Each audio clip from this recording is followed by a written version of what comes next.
Alright, so I got my car back, and the problem with the car was a fuel pump, and also had the fuel pressure regulator changed out too, and the fuel filter was also done just as a precautionary measure. So we are going to see if this car will actually start on the first turn of the key. I drove it yesterday and it was totally fine.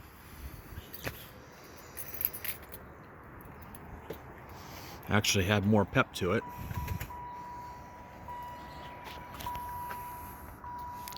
Alright, moment of truth.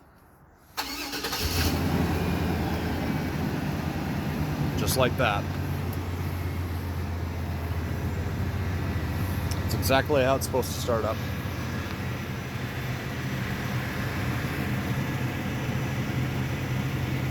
And that's exactly the way it used to start up many years ago.